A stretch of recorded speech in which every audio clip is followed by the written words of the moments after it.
Maharaja gold and diamonds, toll junction, Edappally, Palluruthy, Tripunithura, Kalady, Eramalloor, Aroor Palli, Thuravoor, Thrissur.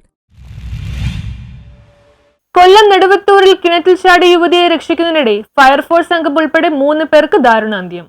കൊല്ലം നെടുവത്തൂരിൽ കിണറ്റിൽ ചാടി യുവതിയെ രക്ഷിക്കുന്നതിനിടെ ഫയർഫോഴ്സ് അംഗം ഉൾപ്പെടെ 3 പേർക്ക് ദാരുണാന്ത്യം. Kottarakkara fire and rescue unit അംഗമായ ആറ്റിങ്ങൽ സ്വദേശി സോണി എസ് കുമാർ 36, കിണറ്റിൽ ചാടിയ നെടുവത്തൂർ സ്വദേശിനി അർച്ചന 33, യുവതിയുടെ സുഹൃത്ത് ശിവകൃഷ്ണൻ 22 എന്നിവരാണ് മരിച്ചത്.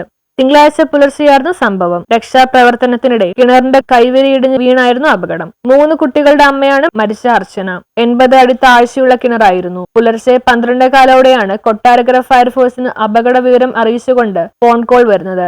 ഫയർഫോഴ്സ് എത്തുമ്പോൾ അർച്ചനയുടെ മൂത്ത 2 മക്കൾ വഴിയിൽ നിൽക്കുകയായിരുന്നു. അമ്മ കിണറ്റിൽ കിടക്കുകയാണെന്ന് പറഞ്ഞ കുട്ടികൾ ഫയർഫോഴ്സ് ഉദ്യോഗസ്ഥരെ വീട്ടിലേക്ക് കൊണ്ടുപോയി. തുടർന്ന് Kottarakkara fire and rescue unit അംഗമായ സോണി റോപ്പ് അടക്കമുള്ള സംവിധാനങ്ങൾ ഉപയോഗിച്ച് താഴെ ഇറങ്ങുകയായിരുന്നു. യുവതിയെ മുകളിലേക്ക് കയറ്റാൻ ശ്രമിക്കുമ്പോഴാണ് കൈവിരിയിടിഞ്ഞ് അപകടമുണ്ടായത്. അപകട സമയത്ത് കിണറ്റിന്റെ അരികിൽ നിൽക്കുകയായിരുന്ന അർച്ചനയുടെ സുഹൃത്ത് ശിവകൃഷ്ണൻ കിണറ്റിലേക്ക് വീഴുകയായിരുന്നു. ശിവകൃഷ്ണനും അർച്ചനയും കുറച്ചുനാളായി ഒരുമിച്ചായിരുന്നു താമസമെന്ന് നാട്ടുകാർ പറയുന്നു. ഇവർ തമ്മിലുള്ള തർക്കമാണ് യുവതി കിണറ്റിലേക്ക് ചാടാൻ കാരണമെന്നാണ് പ്രാഥമിക നിഗമനം. അപകട സമയത്ത് മദ്യലഹരിയിലായിരുന്നു ശിവകൃഷ്ണൻ എന്നാണ് വിവരം. ശിവകൃഷ്ണൻ കൈവേരിയിൽ ചാടിയപ്പോൾ കൈവേരി പെട്ടെന്ന് ഇടിഞ്ഞു വീഴുകയായിരുന്നുവെന്ന് ഒപ്പമുണ്ടായിരുന്ന ഫയർഫോഴ്സ് ഓഫീസർ പ്രതികരിച്ചു. കൈവേരിയുടെ ബലക്കുറവാണ് അപകടത്തിന് കാരണമായതെന്നും ഫയർഫോഴ്സ് അറിയിച്ചു.